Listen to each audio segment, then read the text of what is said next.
Today we're taking a look at these NFL matches, which are happening on Sunday, December 18th, 2022, and giving you match breakdowns, betting tips and predictions in general on these games. Welcome back to High Stakes. Before we dive into our video, don't forget to subscribe and push that notification bell to get notified as soon as we release these sport prediction videos. Also, check out our perks and join the High Stakes membership. Joining the High Stakes membership is easy, is cheap, but it will help a lot in the growth process of this channel. Plus, if you would like more betting tips and predictions, then check out our Patreon in the link down below. Our new Patreon is a way for us to help you improve your chances of making more money. Multiple plans are available for each and every one of you. By becoming a member of the High Stakes Patreon, you will have access to our best team picks, total picks, parlay picks and much more. Stop wasting hours of your time searching for bad betting predictions that ends up costing you a lot of time and money. Join the High Stakes Patreon now and get the best betting picks. Going back to our video, we will give you 2 betting picks for each game, a team pick and a total pick based on facts and detailed explanation. One more thing before we start, check out our new channel High Stakes Props and Parlays, where you can find our player props and parlay picks predictions. You will find the link in the description and comments section below. And make sure to watch our videos till the end, so you don't miss any of our picks. Atlanta Falcons vs New Orleans Saints. It's the NFL debut of Desmond Ridder here in this NFC South rivalry game, as the New Orleans Saints host the Atlanta Falcons. Will Ridder be able to take the offense to new heights that Marcus Mariota couldn't? It might not be perfect right away, but Ridder certainly gives the unit a much higher ceiling. Mariota had been woefully inaccurate the past few weeks, and it was really holding the passing game back. Atlanta's offense has been fun to watch this season, but only because of their ground game. The ground game should continue to be elite, and now the air attack actually has a chance with Ridder. The switch should do wonders for first-round receiver Drake London if nothing else. Atlanta might be 5-8, but they could easily be a lot better, as they've lost a slew of heartbreakers in the final seconds. Odds makers seem to be treating the Mariota to Ridder switch as a downgrade, but anybody who has watched every Falcons game can tell you it wouldn't be possible for the passing game to get any less explosive. The Saints have lost 4 of their past 5 games, and they failed to top 16 points in any of those 4 defeats, so there's no way I could lay more than a field goal with them here. New Orleans has won 2 games since October 9th, and they came against Raiders and Rams, teams that were both struggling mightily at the time. Give me the rookie and the points here. Our first betting pick is Falcons plus 4 points. This one should be a defensive struggle. It's the second meeting of the season between 2 rivals who are very familiar with each other, and we've got a rookie quarterback making his first career start on the road. The Falcons are already a run-heavy team, and Arthur Smith is going to want to ease Ridder in as much as possible by establishing the ground game. New Orleans has been much more susceptible to opponent ground games than in years past, so the Falcons should be running a lot. The Saints' offense has failed to top 16 points in 4 of their past 5 games, and they just got shut out 2 games ago against the 49ers. New Orleans is banged up at receiver, and it's not like Andy Dalton is the guy to elevate a mediocre supporting cast. The Falcons being without Kyle Pitts caps their upside, and points should be at a premium here. Our second pick is under 43 points. Dallas Cowboys vs Jacksonville Jaguars. This is probably one of the more intriguing games to bet this week, as we know there is always a tax on the Cowboys, due to how much the public bets them. But this line opened at Dallas -6, and it has already dropped to -4.5 in the past 2 days. That sounds like a lot of money coming in on the Jaguars, which poses the question as to whether or not people are overreacting to what we saw last week. The Cowboys struggled to beat the Texans, and failed to cover a mammoth -17.5 spread, while the Jaguars handily beat the Titans. We know Jacksonville is better than Houston, but are we that concerned that the Cowboys can't beat them by a touchdown? Of course, there is always the suspicion that Vegas is luring the general public in to bet the Cowboys. Novice bettors just looking for action will see this game, and expect the Cowboys to win by at least a touchdown, so more public money will come in on them. Enough to move the line. We'll have to wait and see. From just a straight football standpoint, the only legitimate concern for the Cowboys is their offensive line. Tyron Smith is making his way back, but losing Terrence Steele means an aging Jason Peters will start at right tackle, and that could make it difficult for Dak Prescott to stay set in the pocket. Some designed rollouts might be in order, so that Dallas can expose the Jaguars' 30th-ranked pass defense. Defensively, Dallas has one hole right now at slot corner, and while that may free up Christian Kirk at times, its pass rush is elite, and the boys do an excellent job forcing turnovers.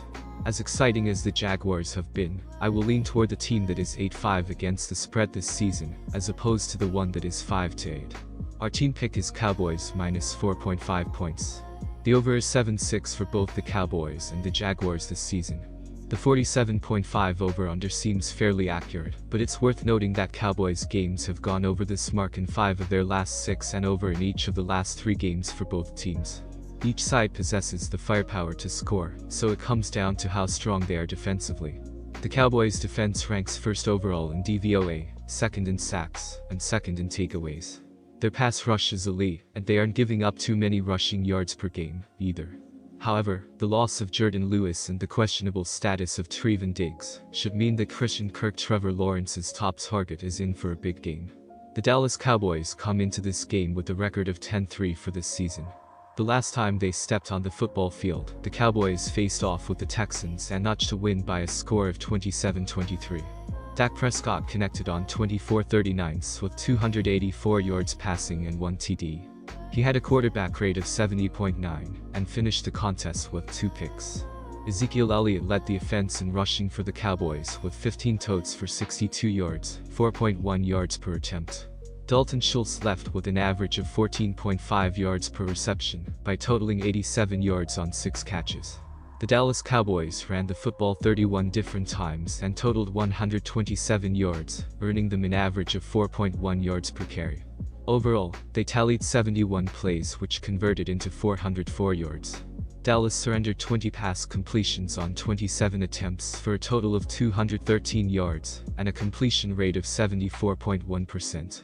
When it came to stopping the run, the Cowboys conceded 114 yards on 37 tries, which calculates to 3.1 yards per run surrendered.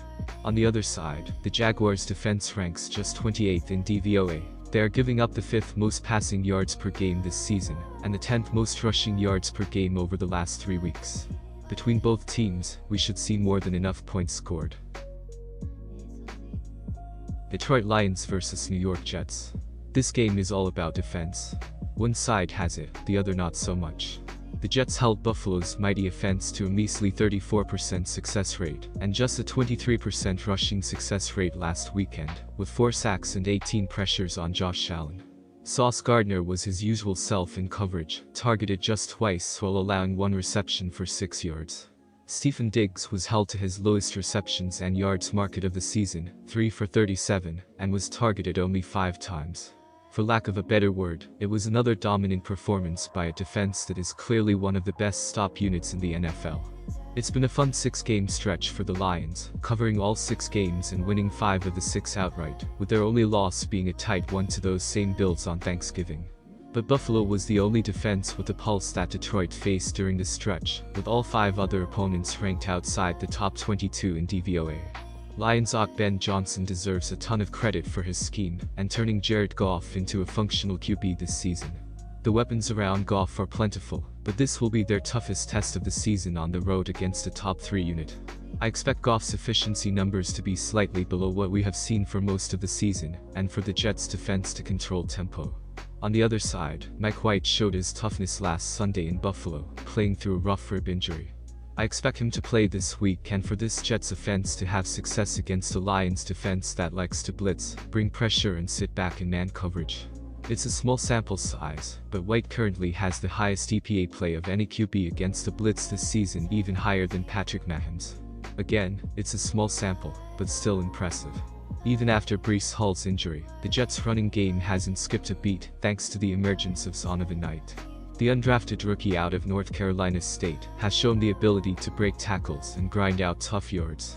Knight should be in store for another big game against the Lions' defense trending up, but still outside the top 20 in all major run-stop metrics. Our team pick is Jets win. I think this would graduate to a 2-star play if the total drops beneath that key number of 44, which is the most landed on total over the last 2 decades. The Jets' defense will likely control tempo, but the Lions' offensive line is still a top-notch unit and should create enough movement up front to get into scoring territory, enough for them to crack 20+ on the scoreboard. The status of Quinnen Williams could make their job a lot easier. Williams is grading out as one of the best defensive linemen in the NFL this season, but he is currently nursing a knee injury and missed practice on Wednesday. I expect the Jets offense to have a lot of success in this game, especially if Mike White responds well from a likely pre-game numbing injection to help temporarily cure a rib injury suffered against the Bills last week. Zach Wilson has been elevated to the backup QB role in case White can't go, which would be an intriguing redemption storyline, which we should all be keeping in the back of our minds, in case White goes down again, which is very possible. Zonovan Knight has been a bright spot, grading out as one of the best RBs over the last few weeks. Expect Knight to be a big part of the proceedings in this game, and should help set up some favorable matchups on the outside for Garrett Wilson and Elijah Moore. Jeff Okudah struggled against Justin Jefferson in coverage last week, allowing more than 200 yards.